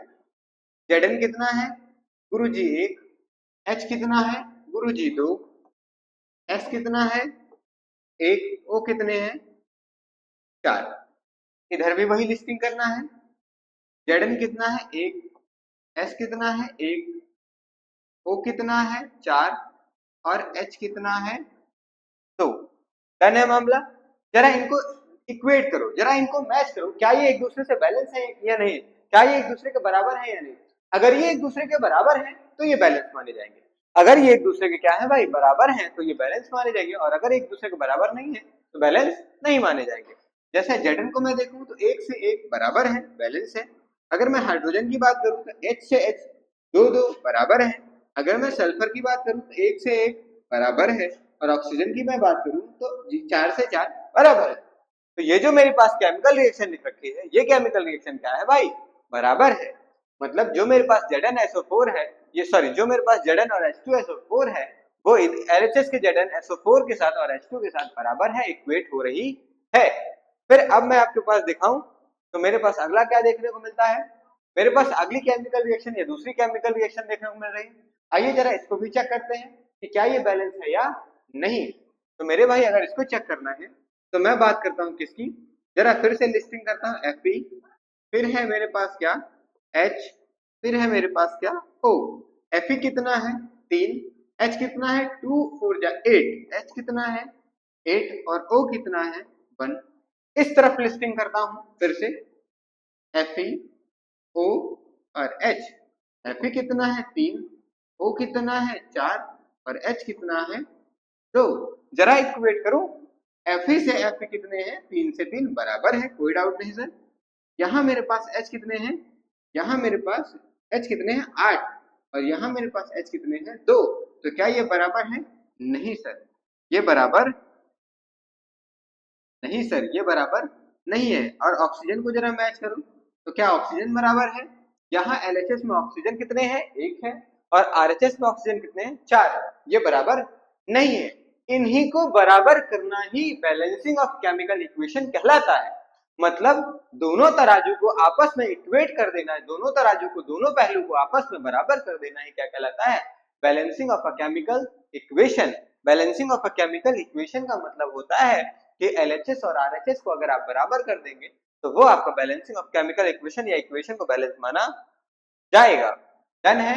अब इक्वेशन बैलेंस को इक्वेशन को बैलेंस करने के लिए एक लॉ को फॉलो किया जाता है, ये बहुत इंपॉर्टेंट लॉ है। क्या है इस लॉ में, जरा वो भी देख लेते हैं मेरे भाई। ये लॉ जो है वो क्लास 9th में आपने पढ़ा होगा, law of conservation of mass. हाँ कोई खास चीज नहीं है, बस law of conservation of mass है। क्या होता है इस law of conservation of mass में, आइए जरा वो भी देख लेते हैं। भाई साहब कंजर्वेशन का मतलब ही होता है सेफ रहे, सुरक्षित रहे। कंजर्वेशन का क्या मतलब होता है, सेफ रहे, सुरक्षित रहे। जैसे हमने एनर्जी का लॉ पढ़ा होगा, है ना, energy can not be created, can not be destroyed, it can be convert into one form to another form. इस चीज को अगर हमने पढ़ा है मेरे भाई तो बस वही चीज हमें यहाँ भी देखना पड़ता है। मास को हम क्या कर सकते हैं, ना ही क्रिएट कर सकते हैं और ना ही हम मास को डिस्ट्रॉय कर सकते हैं किसी भी केमिकल रिएक्शन के दरमियान में। बस mass of reaction is always equal to mass of product. जो मास ऑफ रिएक्शन में होगा, रिएक्टेंट में होगा, वही मास ऑफ प्रोडक्ट में भी होना चाहिए। मतलब number of mass of the reactant, number of the atom of the reactant is equal to number of the atom of the product. और मैं क्या कहना चाह रहा हूँ, mass of the reactant and mass of the product दोनों आपस में क्या होने चाहिए, इक्वल होने चाहिए। ये मेरी किसकी बात है भाई साहब, ये मेरी बात है balancing of a chemical equation. इस लॉ को फॉलो करके केमिकल इक्वेशन को बैलेंस किया जाता है। क्या ये बातें सही हैं, डन है मामला, क्या इतनी बातें सही हैं? अगर इतना मामला, इतनी बातें डन है तो जल्दी से आप एक बार इसको, जल्दी से आप एक बार इसको देखो। और मैं यूं गया और यूं आया, पानी पी के मैं जस्ट आता हूं। डन है भाई, जल्दी से देखो।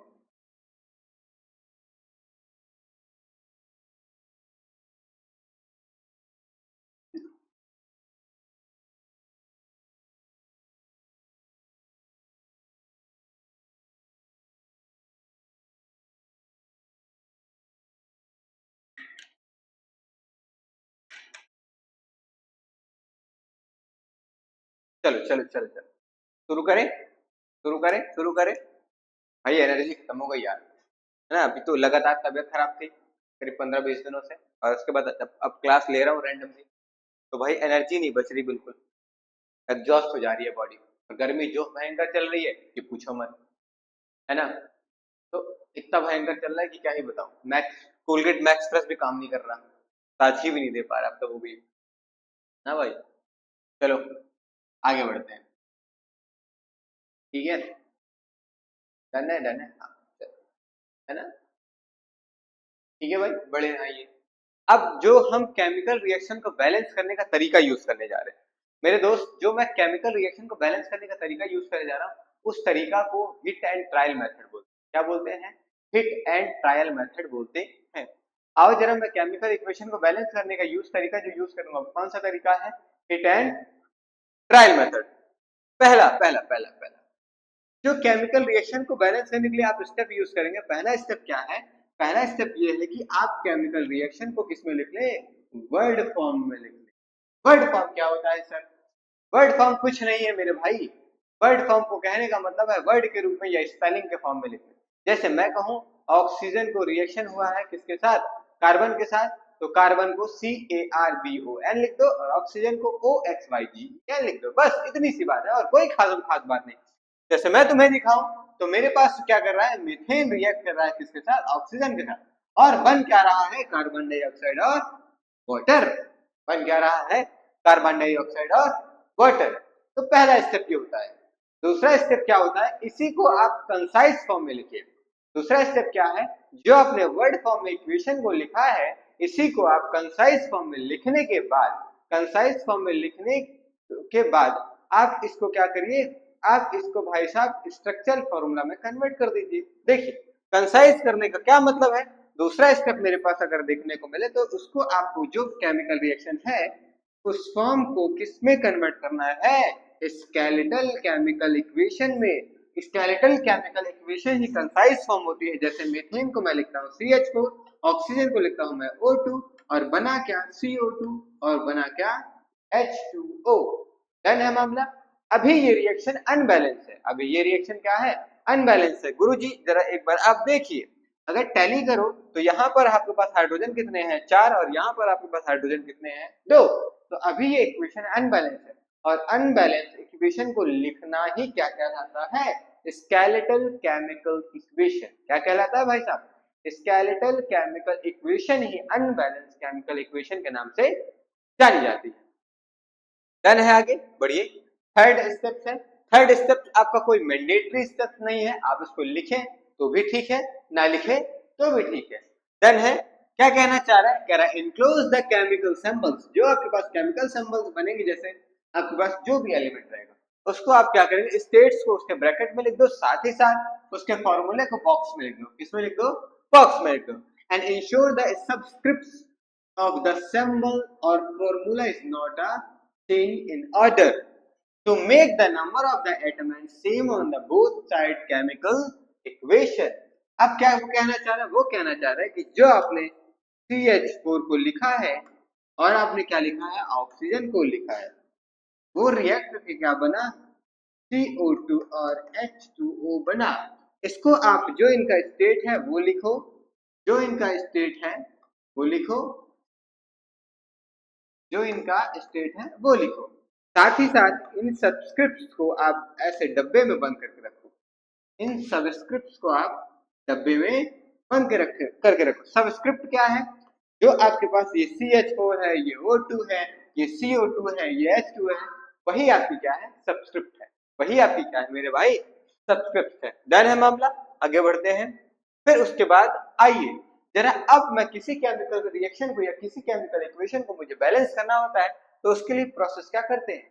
उसके लिए हम लिस्टिंग करते हैं। क्या करते हैं मेरे भाई? उसके लिए हम लिस्ट करते हैं और नंबर ऑफ एटम आप लिखते हैं। क्या लिखते हैं? नंबर ऑफ एटम आप लिखेंगे जो भी डिफरेंट एलिमेंट प्रेजेंट होंगे। जैसे इस इक्वेशन की मैं आपको बात करके दिखाता हूं। इस इक्वेशन में क्या क्या प्रेजेंट है? कार्बन प्रेजेंट है, हाइड्रोजन प्रेजेंट है, और ऑक्सीजन प्रेजेंट है। डन है। कितने नंबर ऑफ एटम रिएक्टेंट में है और कितने नंबर ऑफ एटम आपके प्रोडक्ट साइड है, दोनों को लिखना है और फिर टैली करना है। तो मैं अगर आपको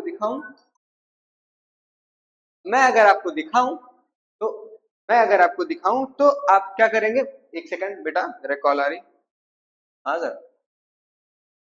नहीं है, ड्यूरिंग द क्लास है क्लास में, ड्यूरिंग द क्लास। आइए आइए। डन है भाई। क्या है? Number of atom on the reactant side. तो रिएक्टेंट पे क्या है? कार्बन का कितने एटम है? 1। हाइड्रोजन कितने हैं? 4। ऑक्सीजन कितना है? 2। कोई इश्यू नहीं है सर, कोई दिक्कत नहीं है। आइए जरा इधर भी टेक्नोलॉजिया लगाइए। इधर टेक्नोलॉजिया लगाने का मतलब क्या है? इधर कार्बन कितना है भाई? इधर भी 1 है। फिर हाइड्रोजन कितना है? हाइड्रोजन कितना है? 2 है। और ऑक्सीजन कितना है? 2 यहाँ और 1 यहाँ है। तो सुनो, जब प्लस के बाद आपके पास अलग अलग दिखे तो आप अलग अलग लिखो। कितना है, पहले पहले 2 है तो 2 लिखो, फिर प्लस है तो प्लस लगाओ और 1 है तो 1 लिखो। डन है मामला। मतलब यहाँ 2 है और यहाँ कितने हैं, 3 है।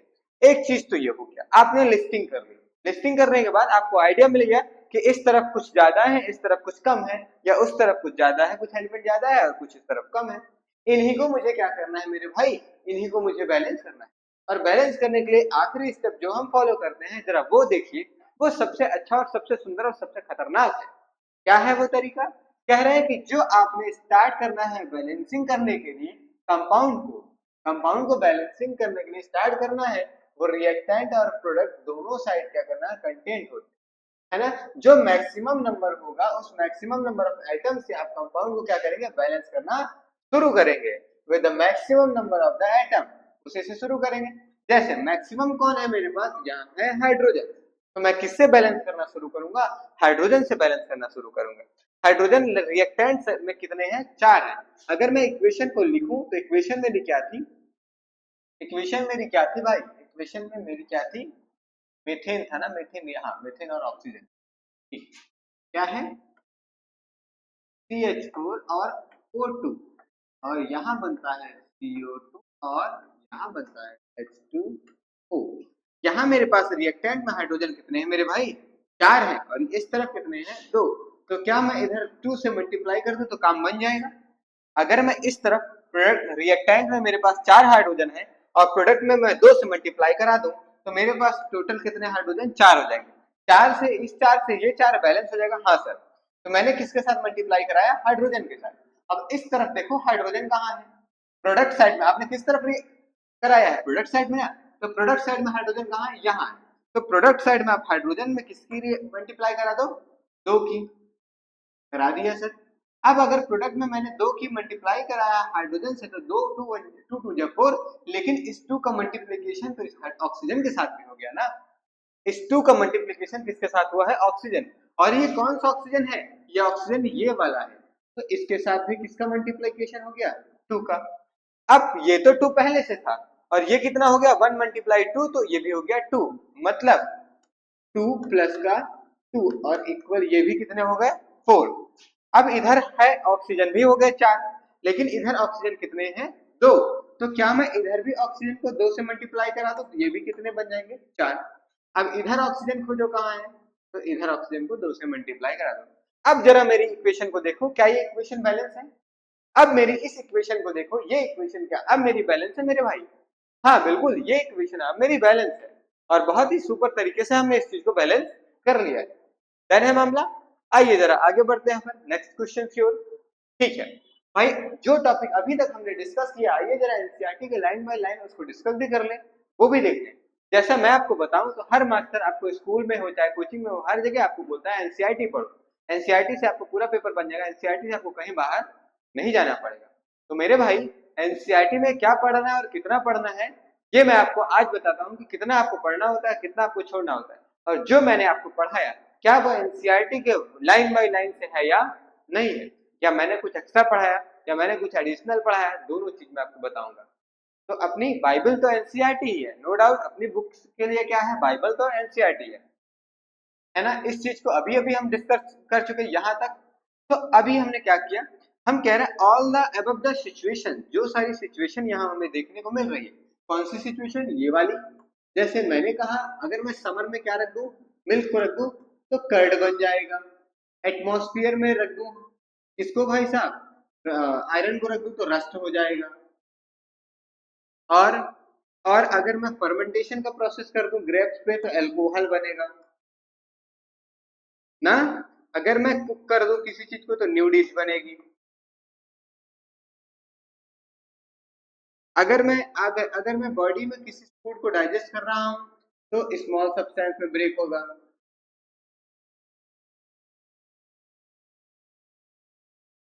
ठीक है। और अगर मैं रेस्पिरेशन की प्रोसेस करूंगा तो मेरे पास न्यू सब्सटेंस बनेंगे। डन है। आओ, कह रहे हैं नेचर, जो इनकी नेचर है, nature the identity and the identical substance have somewhat change. क्या इनमें कोई बदलाव देखने को मिलता है, जो आपके पास एक्टिविटीज ऊपर देखने को मिल रही है, जो सिचुएशन ऊपर देखने को मिल रही है उसमें बदलाव देखने को मिल रहा है। कह रहा है वी हैव ऑलरेडी लर्न, हमने पहले से ही पढ़ रखा है, कहाँ पर, अबाउट द फिजिकल चेंज और भाई केमिकल चेंज को, कहाँ पर, फिजिकल चेंज और केमिकल चेंज को हमने पहले ही पढ़ रखा है। कहाँ पर, मैटर इन आवर सराउंडिंग, ये हमारे पास प्रीवियस क्लास है। प्रीवियस क्लास बोले तो 9th में इस चीज को हम मेरे भाई पढ़ के आए हुए हैं, है ना। केमिकल चेंज क्या होता है, केमिकल चेंज कुछ खास नहीं है, ये आपके पास केमिकल रिएक्शन के नाम से ही जाना जाता है। केमिकल चेंज क्या है, कुछ खास नहीं है, केवल और केवल केमिकल रिएक्शन के नाम से जाना जाता है। आगे आपकी एनसीईआरटी क्या कहती है, जरा वो भी देखिए। आपकी एनसीईआरटी एक एक्टिविटी 1.1 को परफॉर्म करती है। आइए जरा इस एक्टिविटी 1.1 को हम भी परफॉर्म करके देखते हैं क्या कहना चाह रही है। फिजिकल चेंज और केमिकल चेंज को ये भी शो करती है ना, किसको, कौन से चेंज को शो करती है वो देखते हैं। कह रहे दिस एक्टिविटी, ये जो एक्टिविटी है, इस एक्टिविटी के लिए जरूरत होती है हमें टीचर के, हाँ ठीक है भाई, आपका टीचर, आपका दोस्त, आपका शेर जैसा टीचर, है ना, आपके सामने खड़ा है ना। अब ये मत कह देना कि किधर लग रहे हैं सर आप, आपका शेर जैसा टीचर आपके सामने खड़ा हुआ है।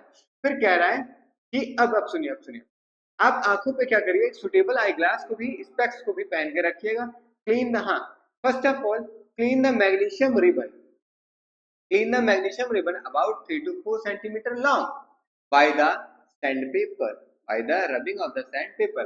आप एक मैग्नीशियम रिबन को लीजिए भाई, हाँ भाई ये लीजिए, मैंने मैग्नीशियम रिबन को ले लिया, मैग्नीशियम, ये रहा मेरे पास एक मैग्नीशियम रबर, ये 3 से 4 सेंटीमीटर का है, 3 से 4 सेंटीमीटर का है।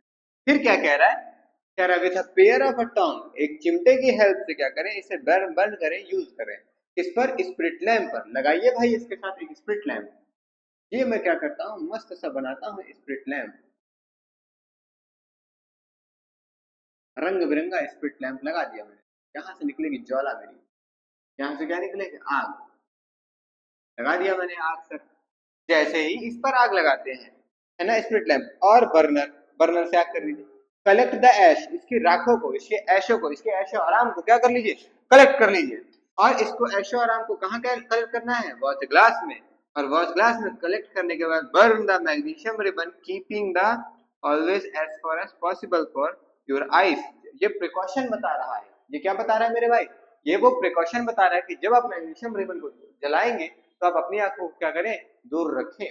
और व्हाट डू यू ऑब्जर्व, बताइए इस चीज से आप क्या ऑब्जर्व करते हैं या क्या नहीं ऑब्जर्व करते हैं। आओ जरा हम भी जलाते हैं। जैसे ही मैं इसको जलाता हूँ, तो जब मैं इसको जलाता हूँ तो मेरे पास इस मैग्नीशियम रिबन का क्या गिरेगा, कुछ राख गिरेगी। और इस राख को मैं किस में कलेक्ट कर लूँ, इस राख को मैं कलेक्ट कर लेता हूँ भाई साहब वॉच ग्लास में। लीजिए, मैं जब इस मैग्नीशियम को, किसको, जब मैं इस Mg को, जब मैं इस Mg को ऑक्सीजन के प्रेजेंस में जलाता हूँ तो मेरे पास क्या बनता है, मैग्नीशियम ऑक्साइड। क्या बनता है, मैग्नीशियम ऑक्साइड। तो मेरे पास जो ऐश बन के आ रहा होगा वो भी क्या होगा, मैग्नीशियम ऑक्साइड होगा। डन है, क्या बन के आ रहा है, मैग्नीशियम ऑक्साइड। ठीक है सर, ठीक है, ये बात बिल्कुल सही है। अब सुनिए, तो सर इसने मुझे एक बात बोला कि जब आप इन सारी प्रोसेस को करो तो 2-3 बार ये बार बार इस चीज पर फोकस कराए, चश्मा लगाओ, आंखों को दूर रखो, क्यों ऐसा कह रहा है। तो मैं आपको बताऊं कि जब कभी आप मैग्नीशियम रिबन को बर्न करते हो ना, मैग्नीशियम रिबन, मैग्नीशियम रिबन को आप क्या करोगे, बर्न करोगे, then white dazzling, dazzling colour light, light produce, तो उससे क्या निकलेगी, व्हाइट कलर की व्हाइट डेजलिंग लाइट निकलेगी, जो आपकी आंखों के लिए बहुत खतरनाक होती है, जो आपकी आंखों की रोशनी के लिए बहुत खतरनाक साबित होती है।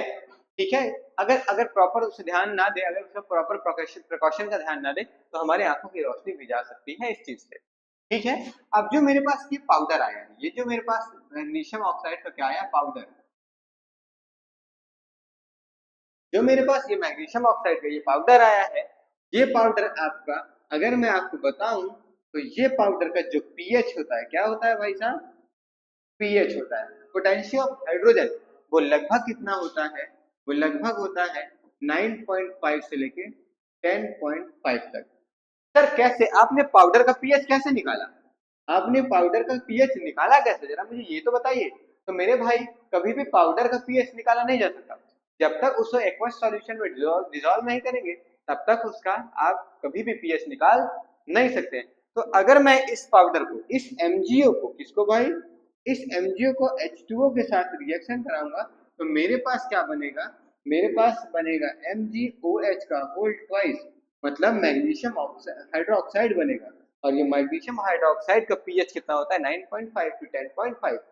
सेम उतना ही पीएच होता है मैग्नीशियम ऑक्साइड का भी, सेम उतना ही पीएच आपके पास मैग्नीशियम ऑक्साइड का भी देखने को मिलता है। क्या ये बात क्लियर है? गुरुजी एक चीज अभी भी बची हुई है, क्या बची हुई है मेरे भाई, जरा वो भी बताइए। तो अभी अभी आपने कहा था एक चीज बची, ये है कि इसको रब ही करना पड़ता है with the help of the sand paper. Sand paper से इसे क्या करना है, रब करना है। इस मैग्नीशियम ऑक्साइड को रब क्यों करा, मैग्नीशियम को आप रब क्यों करा रहे हैं सैंड पेपर? तो मैं आपको बताऊं कि इस मैग्नीशियम को मैं रब इसलिए करा रहा हूँ सैंड पेपर से, क्योंकि मैग्नीशियम ऐसे ही एटमॉस्फेयर में प्रेजेंट होने की वजह से अपने ऊपर एक लेयर बनाता है मैग्नीशियम ऑक्साइड की।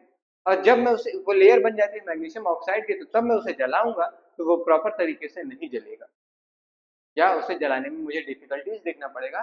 That's why is the main reason कि मैं क्या करता हूँ, उसको पहले सैंड पेपर से रब कर लेता हूँ, तो उसके मैग्नीशियम ऑक्साइड की लेयर हट जाती है और केवल मेरे पास प्योर मैग्नीशियम देखने को मिलता है, और फिर मैं उसे बहुत ईजिली तरीके से जला सकता हूँ। क्या ये बात क्लियर है? आओ जरा, ये बात क्लियर है तो आगे बढ़ते हैं। अगर ये बात क्लियर है मेरे भाई, अगर ये बात क्लियर है तो आगे बढ़ते हैं। अगली एक्टिविटी क्या कहती है, जरा वो भी देखते हैं।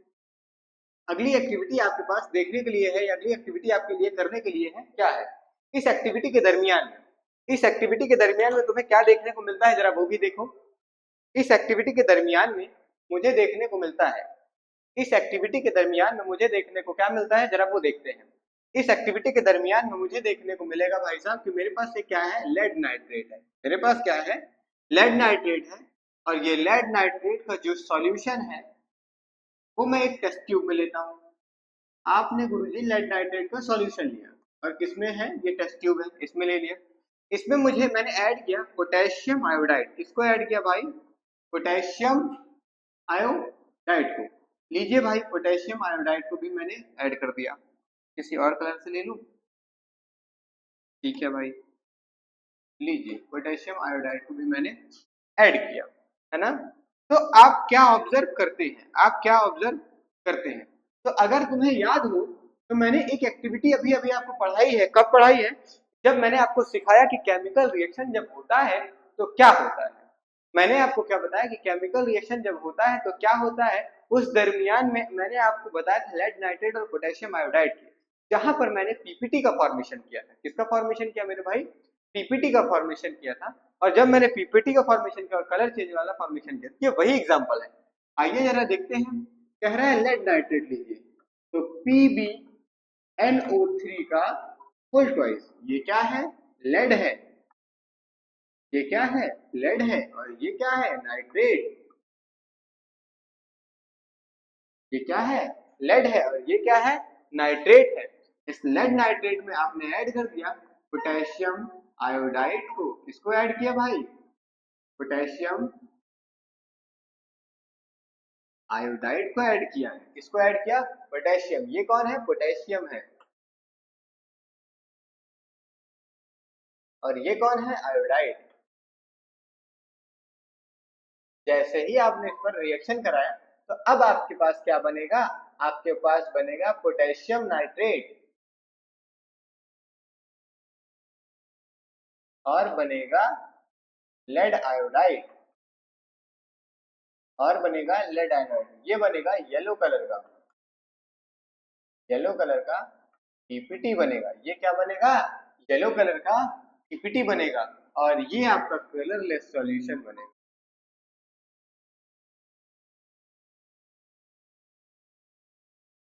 ये भी आपके कलरलेस सॉल्यूशन है।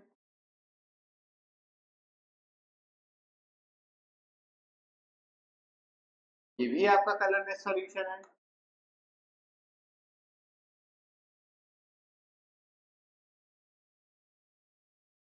डन है मामला। तो ये बात होती है। तो आपने क्या ऑब्जर्व किया, जब कभी लेड नाइट्रेट और पोटेशियम आयोडाइड आपस में रिएक्शन करते हैं तो मेरे पास देखने को मिलता है क्या, येलो कलर का पीपीटी का फॉर्मेशन देखने को मिलता है, और पीपीटी जो है वो इनसॉल्युबल सब्सटेंस होती है जो लिक्विड में डिसॉल्व नहीं होती है। फिर क्या कह रहे हैं, अगली एक्टिविटी 1.3 देखने को मिल रही है। इस एक्टिविटी के दरमियान में कह रहे हैं कि फ्यू जिंक ग्रेन्यूल, कुछ टुकड़े आप जिंक ग्रेन्यूल के ले लीजिए, किसमें, कोनिकल फ्लास्क में और टेस्ट ट्यूब में। ठीक है भाई, ये मैं बनाता हूँ एक टेस्ट ट्यूब और इसमें मैं कुछ टुकड़े ले लेता हूँ जिंक ग्रेन्यूल के। ठीक है सर, ले लिया। और इसमें आप क्या करें, डाइल्यूट हाइड्रोक्लोरिक एसिड या सल्फ्यूरिक एसिड को लीजिए। डाइल्यूट हाइड्रोक्लोरिक एसिड या सल्फ्यूरिक एसिड, तो मैं इसमें क्या करता हूँ, HCl को ऐड करता हूँ। किसको ऐड करता हूँ, मैं इसमें HCl को ऐड करता हूँ। जैसे ही मैं इसमें HCl को ऐड करता हूँ, अब क्या बोल रहा है, कह रहा है handle this acid with care. जो आप एसिड को ऐड कर रहे हैं, इस एसिड को आप बहुत केयरफुली हैंडल करिएगा। डू यू ऑब्जर्व एनीथिंग, क्या आप कुछ भी चीज यहाँ ऑब्जर्व कर रहे हैं या नहीं। फिर है happening around the zinc granule, क्या होता है जिंक ग्रेन्यूल के साथ, टच द कॉनिकल फ्लास्क और test tube, any change in temperature, क्या इनके टेम्परेचर में कोई बदलाव आ रहा है या नहीं। तो अगर तुम्हें याद हो तो मैंने कहा था कि मेरे पास HCl है, वो किसी मेटल के साथ रिएक्शन करे। मेटल बोले तो जिंक भी मेटल है, जिंक भी क्या है आपका, मेटल है, और इस मेटल के साथ रिएक्शन करेगा तो ये बनाएगा ZnCl2, एक तरह का सॉल्ट, और यहाँ से फ्री करेगा क्या, हाइड्रोजन गैस। ना भाई, यहाँ से क्या फ्री करेगा, हाइड्रोजन गैस। और मुझे यहाँ एक चीज और देखने को मिलेगा, टेम्परेचर का इंक्रीजमेंट। तो जो मेरा ये कोनिकल फ्लास्क है या जो मेरा टेस्ट ट्यूब है, अगर मैं इसे टच करूंगा तो मुझे गर्मा गर्म महसूस होगा। डन है, ये बात है। अगर मैं आपको आगे दिखाऊं, फ्रॉम द अबव 3 एक्टिविटीज, जो आपने एक्टिविटी की है उस एक्टिविटी में वी कैन से, हम कह सकते हैं that any of the following observation help in the determine whether a chemical reaction has take place. जो भी आपके पास एक्टिविटीज हुई है इन 3 एक्टिविटी में, उस एक्टिविटी के बेस पर हम कह सकते हैं कि हमारे पास केमिकल रिएक्शन हो रही है। क्यों, क्योंकि उनमें मुझे स्टेट में बदलाव देखने को मिल रहा है, कलर में चेंज देखने को मिल रहा है, evolution of gas, formation of gas देखने को मिल रहा है, और टेम्परेचर भी देखने को मिल रहा है। इसमें एक चीज नहीं बोला, हमें पीपीटी भी देखने को मिला है। हमें क्या देखने को मिला है, पीपीटी भी देखने को मिला है। तो क्या आप देख रहे हैं, मैं एनसीईआरटी की 1 बाय 1 एक एक लाइन को मैं बहुत जबरदस्त तरीके से लेके आया हूं आपके लिए, है ना। आपका ये भाई शेर जैसा ये भाई एनसीईआरटी को चीर डालेगा, फाड़ डालेगा यहीं पे। इंसान को मार नहीं सकता, जानवर को मारूंगा और इंसान को मारूंगा तो पुलिस जेल पहुंचा देगी, एनसीईआरटी को तो चीर फाड़ सकता हूँ भाई साहब। तो आपका ये शेर जैसा भाई एनसीईआरटी कैसे फाड़ेगा वो देखिएगा, है ना। फिर केमिकल इक्वेशन की अगर मैं बात कर रहा हूँ, जब मैं केमिकल इक्वेशन को आपको दिखाऊं, क्या होता है केमिकल इक्वेशन, तो केमिकल इक्वेशन की अगर मैं बात करूं, इसकी बात करूं मेरे दोस्त, अगर मैं केमिकल इक्वेशन की बात करता हूं, अगर मैं केमिकल इक्वेशन की बात करता हूं तो जरा देखिए, कह रहे हैं एक्टिविटी 1.1 क्या दिखाती है, can be described as, can be described as when magnesium ribbon is burn. जब मैग्नीशियम रिबन को आप बर्न करते हैं with the presence of oxygen, तो हमें प्राप्त होता है कन्वर्टेड टू मैग्नीशियम ऑक्साइड। किसमें कन्वर्ट हो जाती है, मैग्नीशियम ऑक्साइड में। फिर उसके बाद chemical reaction in a sentence form the quite long, है ना। जो आपकी केमिकल इक्वेशंस होती है वो लिखी रहती है। फिर the simplest way to do this to write the form of the word equation. तो जो मेरे पास केमिकल इक्वेशन पहले मिलती है, मुझे किस फॉर्म में लिखना होता है, वर्ड इक्वेशन के फॉर्म में लिखना होता है। जैसे ये रहा मेरे पास मैग्नीशियम और ये रहा ऑक्सीजन, दोनों आपस में रिएक्शन करते हैं तो मैग्नीशियम ऑक्साइड बनाते हैं। तो लेफ्ट हैंड साइड में जो होता है वो रिएक्टेंट होता है, राइट हैंड साइड में जो होता है वो प्रोडक्ट होता है। अब इसी को magnesium and oxygen are the reactant, है ना। मैग्नीशियम और ऑक्सीजन जो होते हैं वो क्या है, रिएक्टेंट है, और न्यू सब्सटेंस जो होगा वो मैग्नीशियम ऑक्साइड होगा। न्यू सब्सटेंस जो होगा वो मैग्नीशियम ऑक्साइड होगा, और उस न्यू सब्सटेंस को मैं किस नाम से जानूंगा, प्रोडक्ट के नाम से जानूंगा। फिर कह रहे हैं वर्ड इक्वेशन जो है शो करती है इन द रिएक्टेंट और प्रोडक्ट्स को, है ना भाई साहब। इसी वर्ड इक्वेशन को आप क्या करते हो, इसी रिएक्शन को आप शो करते हो arrow place between the them, मतलब रिएक्टेंट और प्रोडक्ट के बीच में आप एक दूसरे को डिफरेंशिएट कैसे करते हो, बीच में एरो लगाकर। फिर reactant written on the left hand side, और लेफ्ट हैंड साइड रिएक्टेंट होता है जो प्लस के साइन से भी दिखाया जाता है। प्लस के साइन में क्या दिखाता है आपके पास, multiple reactant are present in LHS. अगर आपके पास एलएचएस में रिएक्टेंट में बहुत सारे रिएक्टेंट प्रेजेंट है तो उसको प्लस के सिंबल से आप दिखाओगे। सिमिलरली प्रोडक्ट में भी ऐसे ही है, आप क्या करोगे, उसको राइट हैंड साइड में दिखाओगे और उसमें भी आप प्लस का सिंबल दिखा सकते हो। क्यों, जब एक से ज्यादा प्रोडक्ट बनेंगे तो आप उसमें प्लस का सिंबल तो लगाओगे ही लगाओगे। डन है, ये बात है। और एरो का जो हेड होगा वो भाई पॉइंट करेगा टूवर्ड द प्रोडक्ट, ये मैंने लाइन लिखी है। और and show the direction of the reaction, और जो उसकी टेल होगी वो डायरेक्शन ऑफ द रिएक्शन को शो करती है। ये बातें हुई एनसीईआरटी के लाइन बाय लाइन से। अभी अभी एनसीईआरटी और हमारी क्या कहती है, कह रही है राइट द केमिकल इक्वेशन। जरा हमें केमिकल इक्वेशन लिखना और दिखाना बताइए। तो मैं आपको बताऊं कि इस जो आपने वर्ड इक्वेशन को लिखा है उसको मोर कंसाइज कर सकते हैं। किस फॉर्म में करेंगे, केमिकल फॉर्मूले के फॉर्म में करेंगे। और inside a word chemical equation represent in a chemical reaction, है ना भाई साहब। जो आपके पास वर्ड फॉर्मूला लिखा था उसे आप कंसाइज करके केमिकल फॉर्मूला में लिखेंगे। जैसे ये आपके पास मैग्नीशियम ऑक्सीजन और ये है मैग्नीशियम ऑक्साइड, ये है आपका कंसाइज फॉर्म में। count the compare the number of the atom each element on the LHS और RHS, दोनों क्या होने चाहिए, इक्वल होने चाहिए, सर दोनों आपके लिखे होने चाहिए। और आप जो उस फॉर्म को लिखते हैं उसी फॉर्म को स्केलेटल फॉर्म कहते हैं इन द इक्वेशन। मतलब अनबैलेंस फॉर्म को आप क्या बोलते हैं, किस फॉर्म को, अनइक्वल फॉर्म को ना भाई। किस फॉर्म को, अनबैलेंस को आप क्या बोलते हैं, केमिकल सॉरी स्केलेटल इक्वेशन बोलते हैं। अनबैलेंस को क्या बोलते हैं, स्केलेटल इक्वेशन बोलते हैं। डन है, ये आपका मामला हुआ। फिर आपके पास है balance the chemical equation. Balance the chemical equation आप देख रहे हैं, जैसे मैंने लेक्चर को टॉपिक को वन बाय वन करके डिस्कस किया वैसे ही मैं टॉपिक को वन बाय वन करके एनसीईआरटी के लाइन बाय लाइन से ले रहा हूँ। एनसीईआरटी में कहाँ लाइन बाय लाइन देखना है आपके लिए, ये बहुत बेनिफिशियल और ये बहुत सुपर कूल तरीके से है। अभी देखो आगे मैं क्या कर रहा हूँ, recall the law of the conservation of the mass. Recall the law of the conservation of the mass, do you study in class 9, आपने इसको पढ़ा भी है क्लास 9 में। मास can not be created, can not be destroyed in a chemical reaction. किसी भी chemical reaction में हम मास को ना ही क्रिएट कर सकते हैं और ना ही डिस्ट्रॉय कर सकते हैं। Total mass of the element present in the product of the reaction has be equal to the total mass of the present in the reactant. भाई जितना प्रोडक्ट में रहेगा उतना ही कहाँ होना चाहिए, उसको रिएक्टेंट में भी होना चाहिए। The number of the atom of the each element remain the same before the after the chemical reaction। आपके पास केमिकल रिएक्शन होने से पहले और केमिकल रिएक्शन होने के बाद दोनों ही कंडीशन में रिएक्टेंट और प्रोडक्ट आपस में बराबर होने चाहिए। ये बात वो कहना चाह रहे हैं। आगे बढ़ते हैं भाई, क्या वो कहना चाह रहे हैं, तो आगे मैं आपको दिखाता हूँ। डन है, अगर मैं आपको आगे दिखाऊं तो बैलेंस रिएक्शन को बैलेंस करने के लिए कुछ मैंने स्टेप्स आपको बताए थे। पहला स्टेप क्या है, to balance the chemical equation first draw the box around the each, है ना फॉर्मूला। मैंने आपको कहा भी था ये मैंडेटरी नहीं है, जरूरी नहीं है, इसको आप स्किप कर सकते हैं। जो ये बॉक्स बनाने का है इसको आप मैंडेटरी नहीं है, जरूरी नहीं है, ये आप स्किप भी कर सकते हैं।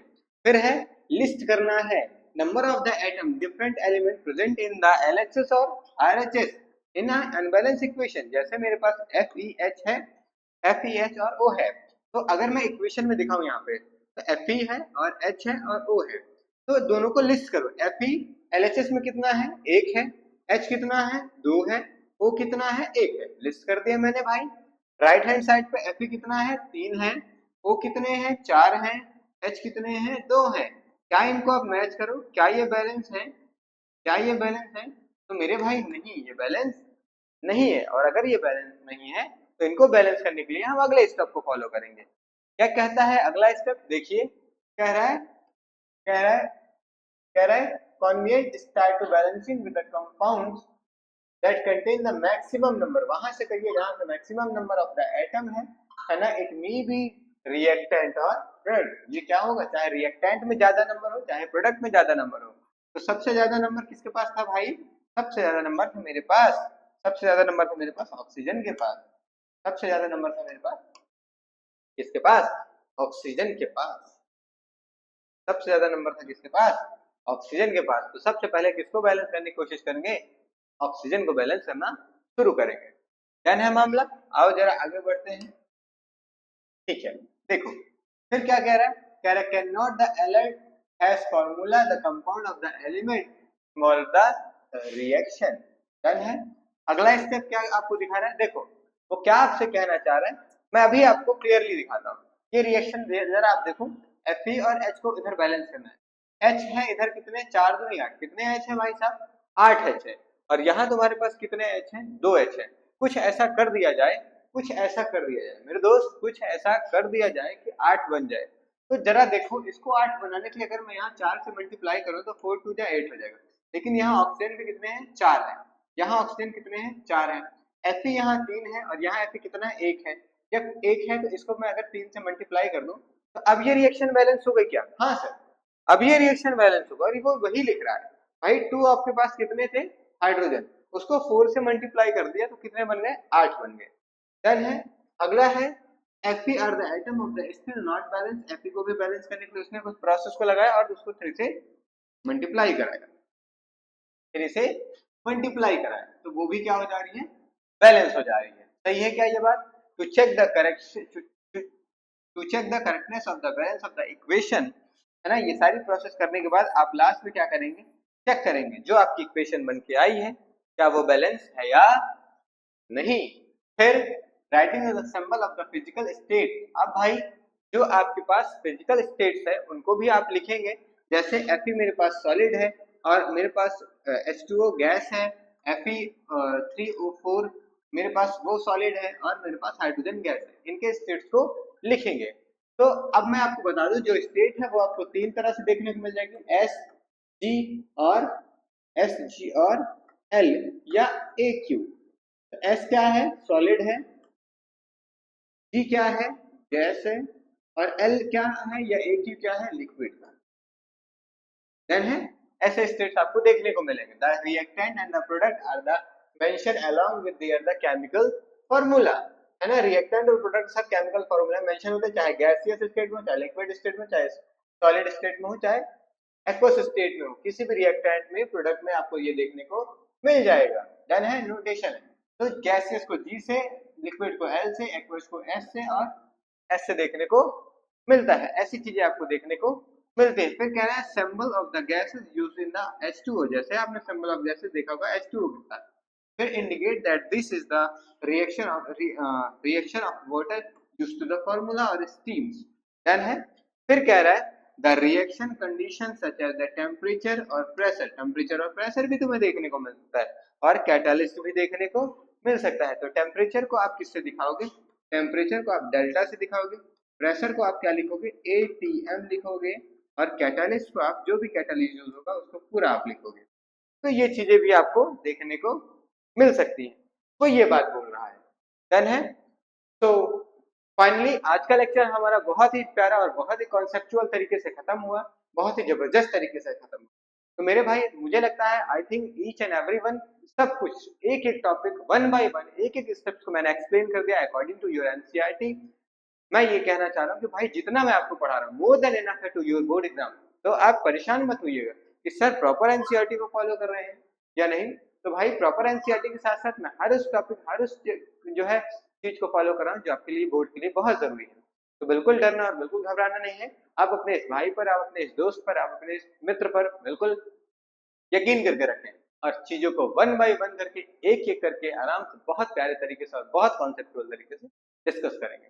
तो जैसा भी लगा आपको आज की क्लास मेरे दोस्त कमेंट सेक्शन में उस चीज को मेंशन करेंगे, और कहीं पर कोई डाउट है तो बिल्कुल बताइएगा। मैं एक एक पर्सन के, हर एक पर्सन के अपने सेपरेटली कमेंट देखता हूँ और उसका रिप्लाई करता हूँ।